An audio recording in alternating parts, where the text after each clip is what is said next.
사랑하는 여러분, 이 아침에도 하나님 여러분과 신실하게 은혜 주시고 함께 하시길 간절히 바랍니다.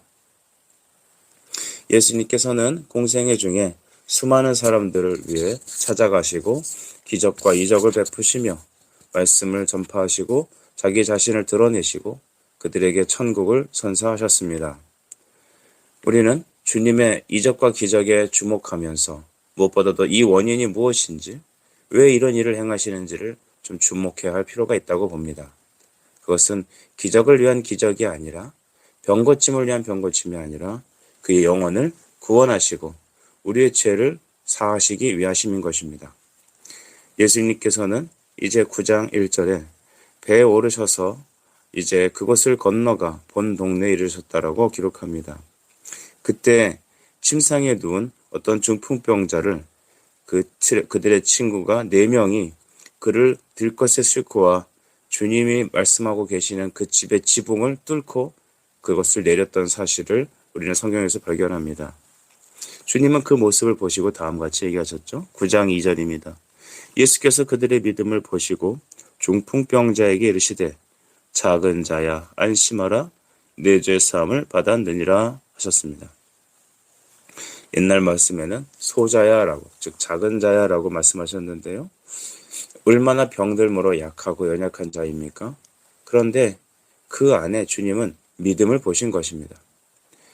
4명의 친구들이 들것을 들고 그 친구를 들고 예수님께만 나아가면 병남을 얻을 수 있다라는 그 단순하고 올곧은 믿음으로 하나님 앞에 나온 그 믿음을 예수님은 기뻐 받으신 것입니다. 여러분, 여기서 병나음의 병자, 중풍병자가 나음을 얻었던 것은 무엇 때문이었습니까? 바로 믿음 때문이었습니다. 믿음으로 자기의 인생을, 그의 질병을 올가 메운 것입니다. 예수님께 나가면 내가 병고침을 받으리라는 믿음 가지고 나온 것이죠. 그래서 히브리서 11장 1절도 보면 믿음에 대해서 말씀하시기를 바라는 것들, 보이지 않는 것들이 실상이다, 증거다라고 하셨고 6절에서는 하나님이 살아계신 것과 그에게 나아가는 자들에게 상 주시는 이심을 믿어야 한다라고 주님 말씀하셨습니다. 나아가는 믿음, 그에게 나가면 주님 상 주신다라는 그 믿음 가지고 낙심하지 않고 염려하지 않고 그 하나만을 바라보고 앞만 보고 나아간 것입니다. 하나님은 이런 사람을 기뻐하십니다. 이 아침에 성도 여러분, 여러분의 약한 것이 무엇입니까? 주님은 말씀하시죠. 작은 자야 안심하라. 내 죄 사함을 받았느니라. 하나님은 이 아침에 여러분이 그 작은 신앙 가지고 믿음 가지고 하나님께 나아오는 그것을 기뻐 받으시고 내가 예수께만 나아가면 병고침 받을 것이라는 확신과 은혜, 그거 가지고 나아오길 기대하십니다. 내가 할 수 있는 일을 다 하는 것을 하나님은 기뻐하십니다. 낙심하지 않고 끝까지 하는 것을 기뻐하십니다. 염려와 낙심은 우리가 끝까지 주님께 나아가는 것을 방해합니다. 그래서 주님은 항상 염려하지 말라고 하시고 낙심을 벗어버리라고 합니다. 염려와 낙심을 벗어버리고 이길 수 있는 것은 어떤 의미일까요? 계속해서 기도하고 주님께 나아갈 수 있는 그 비법은 어디 있습니까? 오직 예수의 말씀만을 듣는 것입니다. 세상의 말에 내 귀에 문을 닫고 내 마음을 온전히 그리스도께만 초점 맞추는 것, 이것이 너무나도 중요한 것입니다. 또한 그 친구들의 모습을 보면 칭찬할 수 있는 것은 그들이 단순히 가만히 있는 것이 아니라 예수님께 나아가기 위해 그들이 할 수 있는 모든 일들을 행했던 것입니다. 입으로만 믿는다고 하고 아무것도 하지 않는 사람들이 참 많습니다. 기도하지 않고 하나님께 나아가지 않고 하는 것이죠. 이것을 인간적인 방법이라 생각하지 마시고 하나님을 향해 내가 나아가는 행위를 말하는 것입니다. 모든 구원은, 모든 죄사함은 하나님의 100% 은혜로 치유받습니다. 그러나 반드시 그에게 나아옴이 필요합니다. 우리는 교회 나가는 것이 내 공로라고 생각할 수 있습니다. 내가 기도했고 내가 교회 나갔고 내가 이렇게 주님 앞에 나가려고 애썼다. 그러나 주님께 나아가는 그것은 여러분 공로가 아닙니다. 하나님의 말씀에 믿음에 붙잡힌 자는 내가 할 수 있는 그 모든 일들을 온전히 순종하는 것입니다. 그리고 또한 낫고자 하는 간절한 마음, 그것이 바로 천국을 침노하는 믿음입니다. 우리 마태복음 11장 12절에도 기록되어 있죠. 세례 요한의 때부터 지금까지 천국은 침노를 당하나니 침노하는 자는 빼앗느니라. 아멘. 이렇게 침노란 강권하는 것을 말하죠. 하나님 앞에 담대히 나아가는 것. 그래서 모든 우리 공간 복음에 나오는 모든 예수님을 향한 기적과 이적들은 하나님께 나오는 자들을 말하는 겁니다. 혈루병 앓는 여인도 예수님께 나아갔습니다. 모든 사람들이 그에게 나아갔습니다. 때론 주님이 찾아오시기도 했지만 그에게 나가는 자들은 상 주심을 받았습니다. 여러분 이 아침에 그 은혜 받기를 바랍니다. 근데 오늘 우리는 예수님이 좀 독특한 시료를 보게 되죠. 병자를 보고 이제는 일어나 걸어라 병나음을 얻었느니라 라고 말하지 않으시고 뭐라고 말씀하셨습니까? 내 죄 사함을 받았느니라 라고 말합니다. 이것은 예수님이 의도적으로 하신 말씀입니다. 그가 이 땅에서 죄 사하는 권세가 있으신 하나님이시라는 것을 증거하는 것이죠. 결과적으로 우리의 병나음과 문제 해결은 우리가 단순히 우리의 원하는 소원을 들어주시는데 끝나는 것이 아니라 그것을 행하시는 이가 누구시라는 것을 세상에 알리시려는 목적이 있습니다. 바로 예수께서 너의 죄를 사하시는 분이시라는 것, 너의 영원한 생명을 주시는 분이시라는 하나님이시라는 것을 나타내시기 위한 것입니다. 우리는 단순히 병고침받고 내 상황의 문제가 해결되는 것으로 우리는 예수님을 믿는 게 고작이라고 생각합니다. 이것은 대단히 잘못된 것이죠. 주님은 우리의 육신의 문제를 해결하는 것 이전에 영혼의 병을 고치시는 분이십니다. 즉 영혼의 의사시란 말이죠. 육신의 병의 원인도 그러므로 이 죄 때문이라는 것입니다. 아담의 타락이 없었다면 우린 죄가 없고 우리는 인생의 고통과 고난이 없었을 것입니다. 그러나 죄는 하나님과 우리 사이를 갈라놓았고 우리에게 원하지 않는 가시와 엉겅퀴를 가져다 주었으며 죽음과 질병과 관계의 깨짐과 수많은 애통함을 가지고 왔습니다. 그러므로 우리는 이 시간 가장 중요한 것이 예수 그리스도를 영접하여 우리의 죄사함을 받는 것이 너무나도 중요합니다. 예수 그리스도 그분은 우리의 영혼의 의사로 이 땅에 오셨습니다.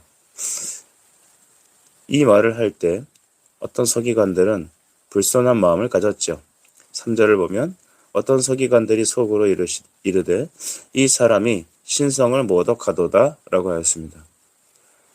당시 이 서기관들은 바로 말씀을 필사하고 보존하고 가르치는 사람들인데 이들은 바로 하나님만이 의롭고 또한 하나님만이 여러분 유일하시다고 믿는 사람들입니다.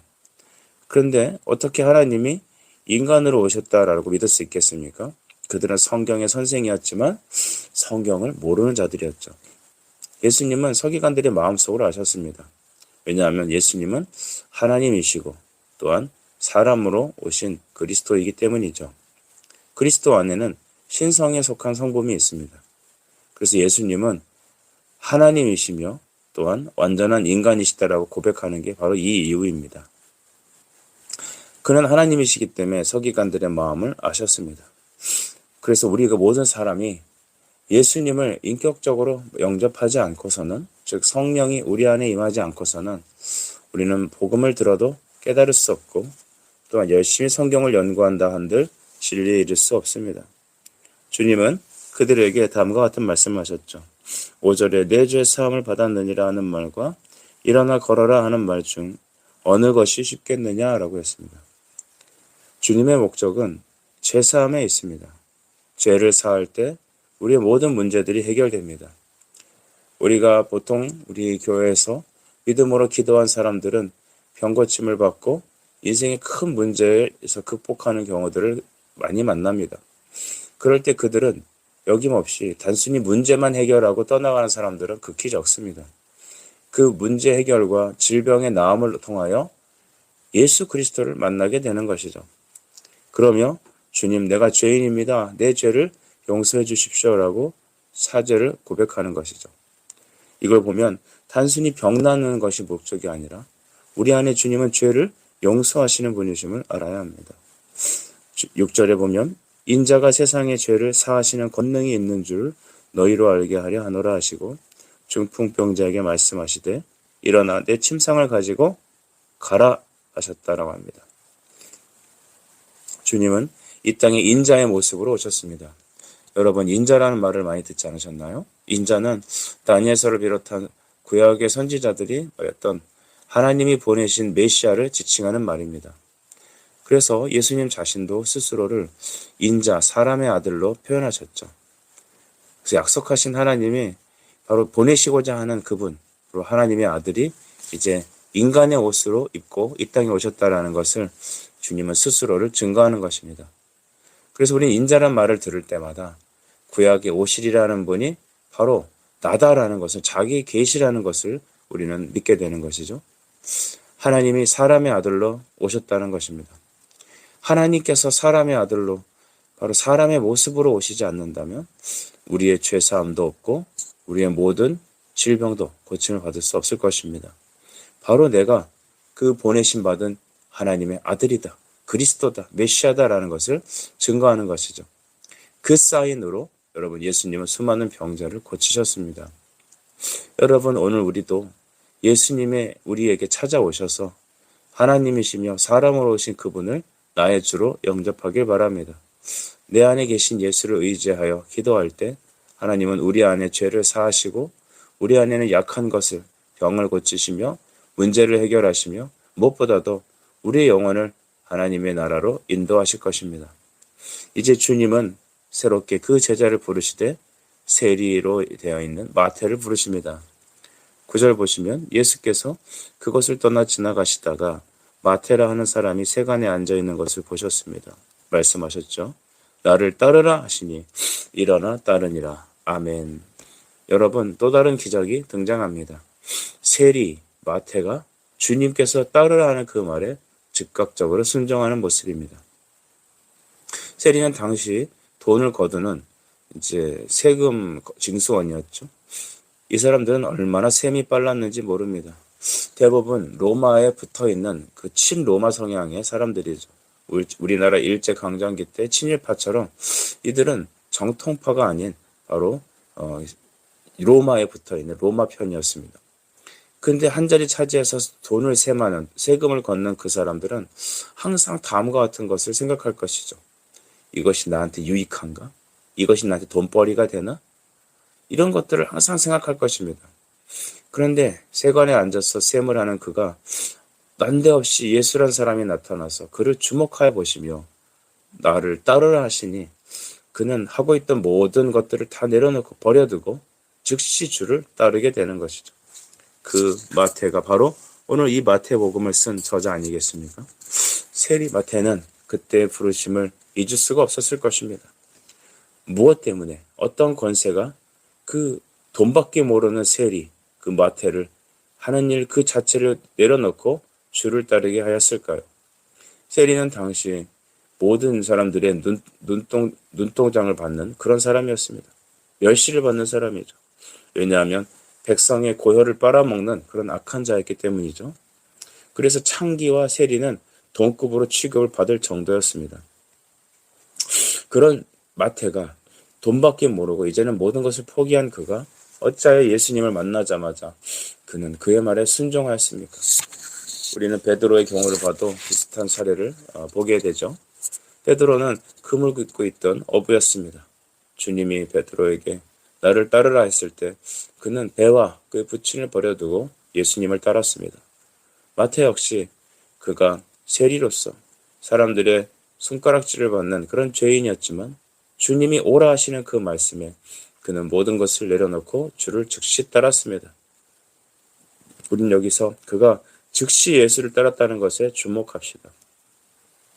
그에게 나타나셔서 말씀하실 때 그는 바로 하나님의 성령의 감동을 받고 그가 순간 죄인이라는 것을 깊이 깨달으며 오직 예수님만이 따를 수밖에 없는 강권적인 하나님의 부르심을 받은 것입니다. 여러분, 우리가 이와 같은 부르심에 있는 것입니다. 무엇이라 설명할 수 없는, 표현할 수 없는, 이성적으로 과학적으로 설명되어질 수 없는 그 예수님, 그 말씀을 듣고 복음을 듣고 내 안에 성령님께서는 이해할 수 없는 놀라운 감동과 감화로 나를 온전히 바꿔버리신 것입니다. 그래서 구원은 하나님의 은혜입니다. 구원은 하나님께서 주시는 것입니다. 예수님께서 하나님께서 나타나셔서 그에게 오라 하시니 그는 자기 죄를 깨닫고 그 안에 성령은 그의 말씀을 타고 역사하셔서 그의 인격과 삶과 모든 것을 송두리째 바꿔버리신 것입니다. 복음은 구원은 놀라운 기적과 이적입니다. 중풍병자가 일어난 것도 놀라운 기적입니다. 그러나 세리가 그의 모든 삶을 정리해버리고 그 자리에서 예수를 즉각적으로 따랐던 것들, 예수님의 제자로 변화받은 것, 이것이야말로 가장 큰 기적 아니겠습니까? 오늘날 예수님을 믿고 우리의 마음이 변화되는 것, 이것은 너무나 큰 기적입니다. 이때 또한 바리새인들은 정죄하죠. 11절에 바리새인들이 그의 제자들에게 이렇게 말했습니다. 너희 선생은 세리와 죄인들과 함께 잡수시느냐? 당시 유대인들은 죄인과 식사하는 것을 매우 불경스럽게 여겼죠. 그들의 죄가 전가된다고 믿었던 것입니다. 바리새인들은 이렇게 자기들은 거성한 척하지만 실상은 말하며 너희는 회칠한 무덤과 같다라고 했습니다. 속으로는 죄와 더러운 것이 가득한데 죄사함 받지도 못했는데 겉으로는 하나님의 사람인 척하며 회를 발라놨기 때문이죠. 오늘날 우리의 기독교인들이 이와 같은 모습이 있다면 우리는 참된 말씀 앞에 깨어져 회개해야 될 것입니다. 대부분 바리새인들의 특징은 다른 사람의 믿음을 판단합니다. 너는 믿음이 있어? 없어? 난 너보다 의롭다? 라는 식으로 상대방의 믿음을 저우질합니다. 어떻게 죄인과 식사를 하느냐? 진짜 말씀을 모르는 사람들이 바리새인들이죠. 진정으로 죄사함을 받고 변화되어야 될, 수술받아야 될 사람이 자신들이라는 것은 잊고 다른 사람의 티만 보고 정죄하고 판단하는 것입니다. 이때 예수님은 자신이 하나님이 보내신 의원임을 선언하시죠. 12절 보시면 예수께서 들으시고 이르시되 건강한 자에게는 의사가 쓸데없고 병든 자에게라야 쓸데있느니라 하셨습니다. 이 땅의 모든 사람들은 죄로 고통받는 여러분 병자입니다. 죄라는 질병에 이겨낼 헤어날 수 없는 정죄 속에 있는 죄인이죠. 의원이신 예수님은 이 땅에 오셔서 자기 자신을 드러내시고 회개를 선언하실 때 그를 만나는 사람은 회개하고 죄사함 받고 영원의 치료를 받게 되어 있습니다. 주님은 이 땅에 죄인을 부르러 오셨습니다. 이 땅에 의인은 아무도 없습니다. 로마서 3장 23절에 분명히 말하지 않습니까? 의인은 없나니 하나도 없다. 모든 사람이 죄 가운데 있다라고 하셨습니다. 그래서 예수님은 모든 사람을 부르러 오셨습니다. 주님 나를 부르러 오시고 나를 변화시키시고 나를 당신의 제자로 예배자로 삼아 주신 것입니다. 오늘 여러분은 예수 그리스도를 하나님이 보내신 구원자, 메시아, 그리스도 또한 하나님이 보내신 인자이심을 믿고 그 앞에 나아가 은혜와 구원을 간구하십니까? 13절에는 주님이 우리에게 주시고자 하는 것이 무엇인지를 알게 하시죠. 내가 긍휼을 원하고 제사를 원하지 아니하노라 하는 뜻이 무엇인지 배워라. 너희는 의인을 부르러 온 것이 아니요 죄인을 부르러 왔노라 하셨습니다. 여러분, 주님은 죄인을 구원하시기 위해 오셨습니다. 교회 사명은 무엇입니까? 죄인에게 회개의 복음을 선포하여 그들이 예수로 말미암아 영혼의 구원을 받게 하시는 것입니다. 나는 긍휼을 원하고 하나님의 사랑, 죄인을 불러 그들의 죄를 사하셔서 그들의 영혼을 구원하시는 것, 그것을 원하십니다. 유대인들이, 바리새인들이 원하는 율법에 순종하는 것, 또한 제사 행위를 원하지 않으신다. 예배를 원하시지 않는 것이 아니라 그런 제사의 겉모습의 행위가 아니라 진정의 예수를 영접하여 하나님의 사랑으로 영원히 구원을 받는 것, 그것을 원하시는 것입니다. 오늘 말씀을 정리해 봅시다. 예수님께서는 중풍병자를 고치셨습니다. 마태를 부르셨습니다. 세리를 부르셨습니다. 이것이 기적입니다. 무엇이 발동한 것입니까? 믿음이 발동한 것입니다. 세리는, 마태는 말씀을 듣고 예수의 말씀을 듣고 그 안에 믿음이 역사한 것입니다. 믿음으로 역사하는 것, 그것이 바로 예수님께서 오늘 우리에게 회개와 제사함을 통하여 영혼을 건지시는 영혼의 의사로서 찾아오신 것을 말하는 것이죠. 오늘 영혼의 의사이신 예수님 앞에 나아갑시다. 우리의 죄를 고백합시다. 그의 부르심에 따라 순종하며 우리의 영혼뿐만 아니라 육신도 변화받기를 원하십시다. 다만 우리 중풍병자들의 일들과 같이 오직 낙심하지 않고 원망하지 않고 세상에 흔들리지 않고 전심으로 주님 앞에만 나아갑시다.